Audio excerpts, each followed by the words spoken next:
नमस्कार। आज हम सिद्ध साहित्य के बारे में अध्ययन करते हैं। सिद्ध साहित्य हिंदी के पहला साहित्य है और बहुत विशिष्ट साहित्य है। सिद्धों का दर्शन भी बहुत विशिष्ट है। सिद्ध साहित्य को पढ़ने से पहले हम एक दर्शन के बारे में पढ़ते हैं। सबसे पहले पढ़ते हैं कि ईश्वर क्या है और ईश्वर का जीव और जगत से क्या संबंध है। हम देखते हैं कि ये ईश्वर है, ये जीव है और ये जगत है।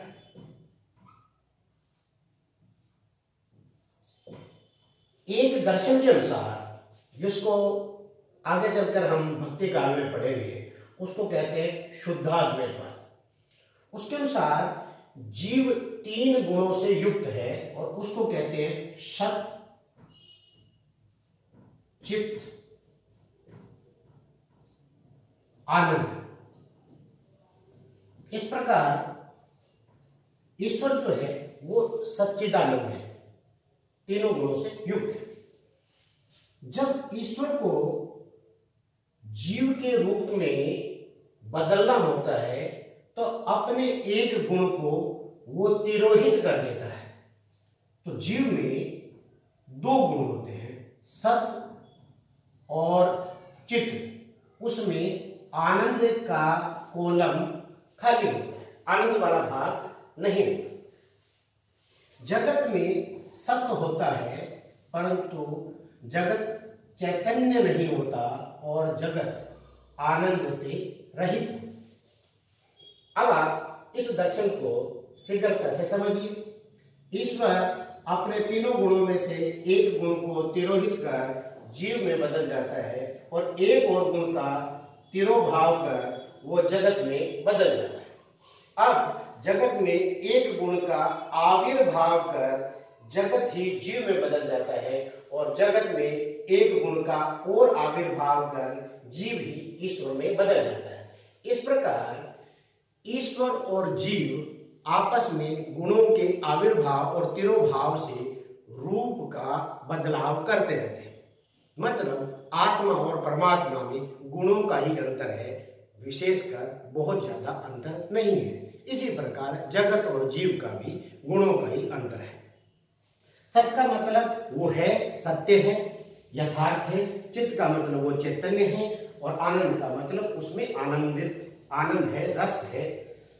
अब आप समझिए कि इस जीव का, जो कि हम हैं, उस जीव का लक्ष्य क्या है? अपने आप को पूर्णता करना। और उसकी पूर्णता कब होगी?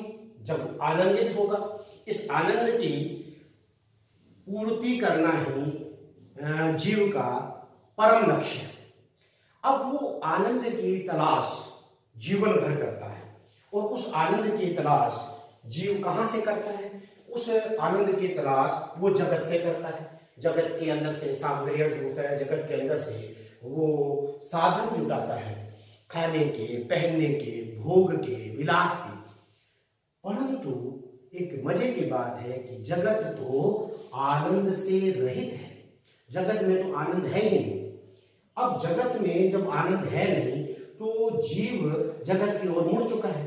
जगत से ढूंढे गए जितने भी आनंद है वो तो अस्थायी है, क्षणिक है। आपको मीठे में आनंद आता है परंतु वो एक सीमा तक, उसके बाद वो मीठा आपको बहुत ही बेकार लगने लग जाता है। ऐसे ही कोई संगीत में आनंद आता है परंतु एक सीमा तक, बाद में संगीत आपको अरुचि पैदा कर सकता है, क्योंकि जगत का आनंद तो क्षणिक है। अब जो आपको करना क्या है कि जीव को आनंद देने के लिए जो जीव जगत की ओर मुड़ गया है उसको यहां से मोड़कर ईश्वर की ओर लगाना है। ये काम मुख्य करना है और इस कार्य को जो सही मार्ग है इसको बोलते हैं सीधा मार्ग या दायां मार्ग या सरल मार्ग या सहज मार्ग। इस मार्ग को पाने के लिए आपको क्या करना पड़ेगा?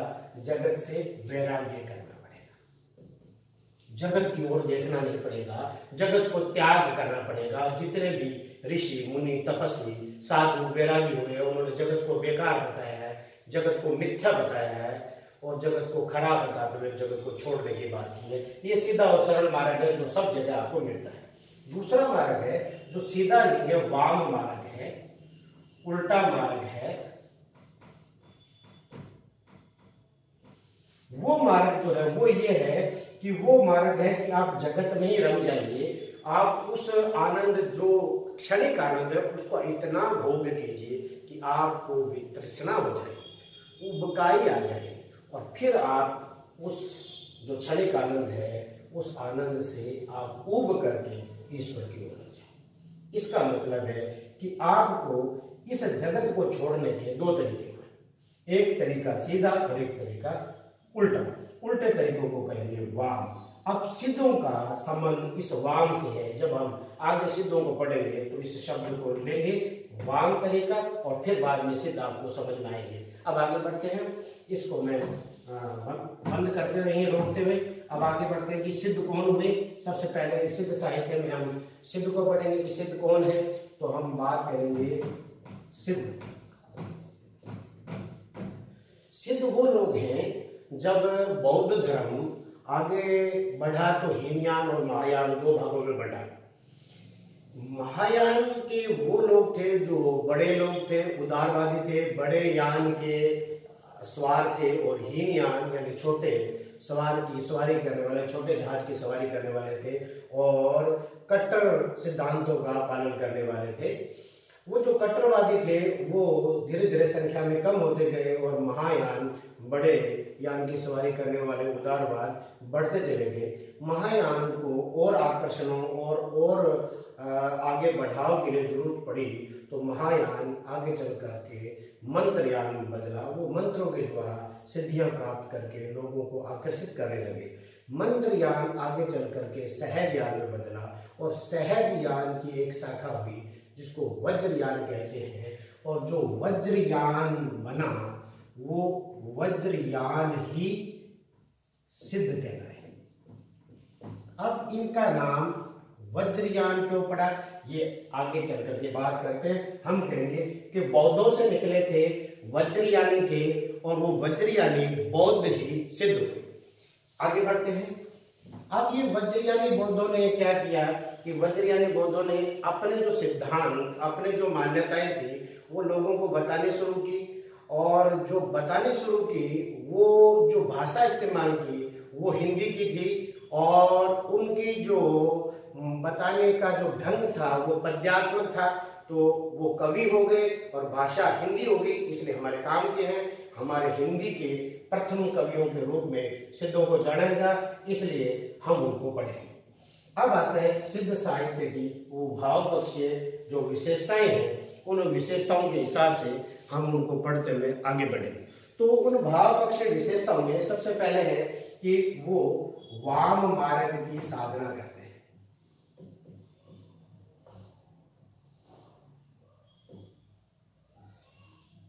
अब वाम मार्ग की साधना का अर्थ यही है कि वाम मार्ग की साधना का मतलब है कि वो संसार को त्यागने का उल्टा मार्ग अपनाते हैं। संसार को त्यागने का एक मार्ग है वैराग्य का और दूसरा मार्ग है संसार को भोग करके ही संसार को पार पाया जा सकता है। तो उन्होंने संसार को भोग करके, संसार के अंदर रह करके ही संसार को पार जाने का तरीका बताया। ये वाम मार्ग की साधना अभी मैंने जिस दर्शन के द्वारा आपको बताया गया था वो वाम मार्ग की मान्यता है। दूसरा है राग से राग दूर होता है। राग से राग दूर होता है। राग का अर्थ आकर्षण। अब आकर्षण को दूर करने का तरीका है वैराग्य। जितने भी आकर्षण है उन आकर्षणों को दूर हटना।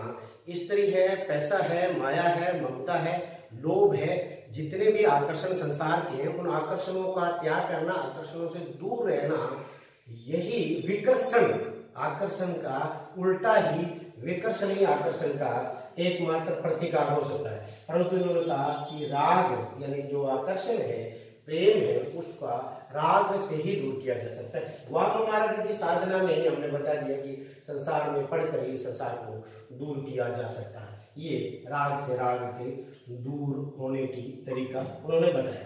तीसरा है पंच मकारों का महत्व। पंच मकार, पंच मकार, पहले मकार समझे। ये मकार कोई उल्टी चीज का नाम नहीं है, मैं वाली चीज है। मैं का नाम मकार है, जैसे ए का नाम अकार है, के का नाम ककार है, ऐसे ही मैं का नाम मकार है। पंच माने पांच, पांच मैं वाली चीजों का ये इस्तेमाल कर देते हैं, जो है मांस, मदिरा, मैथुन, मत्स्य और मुद्रा। इसमें मुद्रा का मतलब कोई स्त्री है जो साधना के लिए इस्तेमाल की जाती है।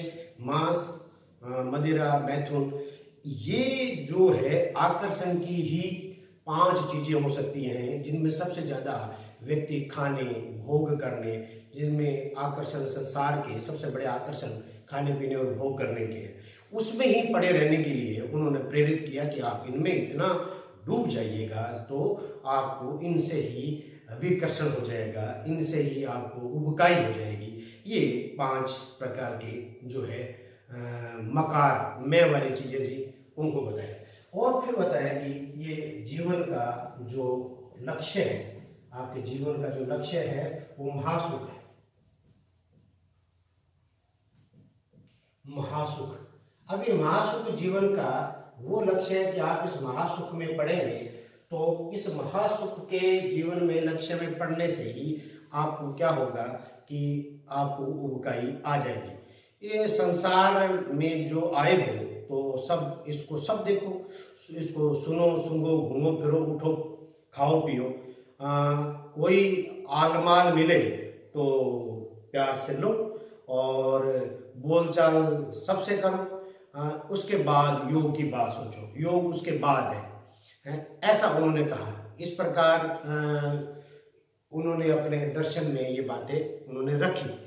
तो ये जो बात उन्होंने कही महासुख जीवन का लक्ष्य, और ये उनका ये सारी बातें जो 4 या 5 बिंदु है, सब अभी तक वाम मार्ग से जुड़े हैं। ये वाम मार्ग से एक साथ जुड़े हुए। और फिर आता है 5वां बिंदु, ये भी इसी से जुड़ा है, सिद्धों का दर्शन। सिद्धों का दर्शन, सिद्धों का दर्शन है प्रज्ञा पायोत्मिकारति।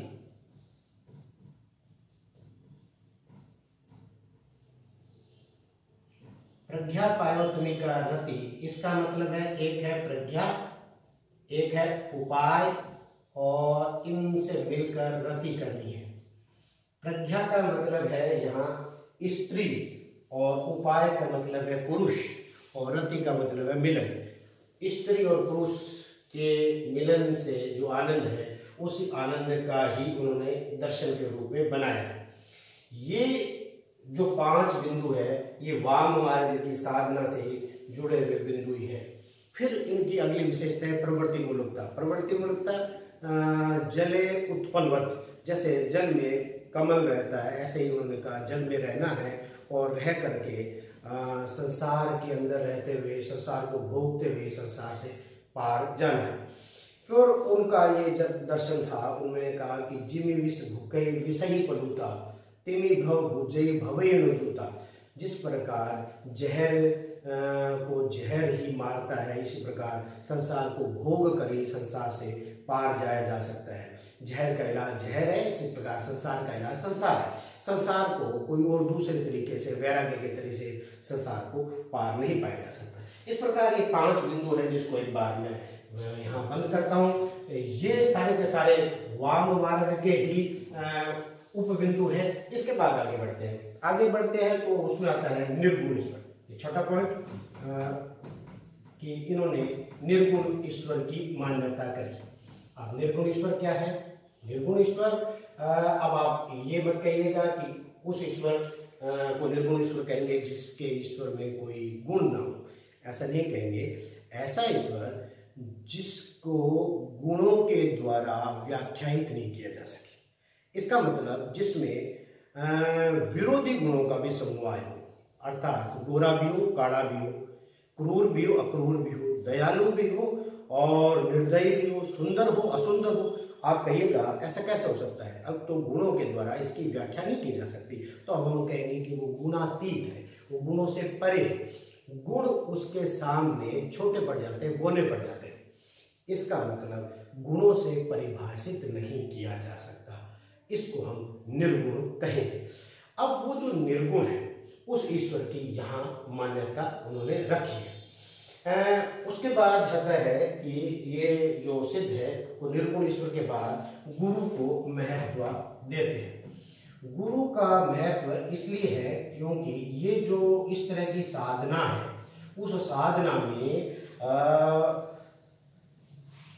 व्यवस्था बिगड़ने का बहुत डर है कि जो साधक है वो इस तरह की साधना कर पाएगा कि नहीं कर पाएगा, ये बड़ी मुश्किल सी बात है। इसलिए एक गुरु या मेंटर, एक उस्ताद उनके साथ होना बहुत जरूरी है जो उनको ठीक से राह दिखा सके। इसलिए गुरु का महत्व इनके यहाँ बहुत अच्छे से मिलता है। इसके बाद आता है रहस्यवाद। रहस्यवाद क्या चीज है? रहस्यवाद ये है कि ये जो निर्गुण ईश्वर है, इस निर्गुण ईश्वर का हम जिसको कह रहे हैं कि गुणों से जिसकी कोई व्याख्या परिभाषा नहीं की जा सकती। अगर कोई जीव, संसारी जीव, इसके साथ कोई संसारी संबंध जोड़ ले या कोई प्रेम संबंध जोड़ ले, प्रेम संबंध यानी राग संबंध जोड़ ले। संसारी संबंध क्या हो सकते हैं? पिता का संबंध जोड़ ले, माता का संबंध जोड़ ले, पत्नी का संबंध जोड़ ले, प्रेमिका का संबंध जोड़ ले। इस प्रकार के संबंध जिनको हम कहते हैं कि संसारी संबंध, इनके साथ जोड़ दिए जाए निर्गुण ईश्वर के साथ, इन संबंधों को क्या कहिएगा? इन संबंधों को रहस्यवाद कहते हैं। और कोई साधनात्मक कोई बातें जिनके कोई टेक्निकल शब्द आते हैं उनको साधनात्मक रहस्यवाद कहते हैं और संबंधों को भावात्मक रहस्यवाद कहते हैं। तो इन्होंने साधनात्मक और भावात्मक दोनों रहस्यवादों की बात की है। इसके बाद आता है कि जो है इनका जो रहस्यवाद है उनमें, भावात्मक रहस्यवाद में जो साधनात्मक रहस्यवाद है वो हठ योग है। ये हठ योग की बात जो है वो करते हैं। अब हम कहेंगे कि हठ योग नाथ में है, ये सिद्धों में भावात्मक रहस्यवादी मिलता है। अब हम बात करते हैं कि सिद्धों में और विशेष प्रकार की क्या बात इसमें मिलती है। सिद्ध जो है वो क्या करते हैं कि अपने जो दर्शन है उस दर्शन के प्रचार प्रसार में जगह जगह जाते हैं और ओगढ़ साधना जिसको कहते हैं, शमशान साधना जिसको कहते हैं, उस साधना को वो करने के लिए निम्न प्रकार की, जो निम्न कही जाने वाली जातियों की जो स्त्रियां हैं, उन स्त्रियों के साथ इस प्रकार की साधना करते हैं। इनके कारण बाद में इनका जो इनकी साधना है वो बहुत दिनों तक चल नहीं पाई और इनकी जो साधना है, इस साधना में दुराचार या इसकी साधना में मर्यादाहीनता ऐसे आ गई। परंतु फिर भी इनका जो दर्शन है वो दर्शन लोगों पर बहुत अधिक प्रभाव डालता रहा। इन्होंने जो काव्य लिखा वो कवि होने के नाते नहीं लिखा, इन्होंने अपने दर्शन को बताने के लिए, सिद्धांतों के प्रचार के लिए लिखा। इन्होंने इसलिए इनका काव्य मुक्तक रूप में मिलता है और उनकी भाषा को संध्या भाषा कहा गया। संध्या भाषा का अर्थ ये है क्योंकि इनके अपबरस और का संध्या काल इस समय चल रहा था, बरस खत्म हो रही थी, तो वो संध्या काल के कारण इसको संध्या भाषा कहा गया। अद्वैय वज्र और मुनिदत्त नाम के दो लोगों ने इस भाषा को संध्या भाषा नाम कहा गया। अलंकारों का इन्होंने बहुत ज़्यादा लोभ लालच नहीं किया, तो सामान्य तरह की भाषा इनके काव्य में मिल जाती है। प्रतीकों का प्रयोग इनके काव्य में ठीक मिलता है, प्रतीकों के रूप में इन्होंने बहुत प्रयोग करने की कोशिश की है। इस प्रकार सिद्धों का काव्य हिंदी साहित्य का शुरुआती काव्य और एक विशिष्ट प्रकार का काव्य है।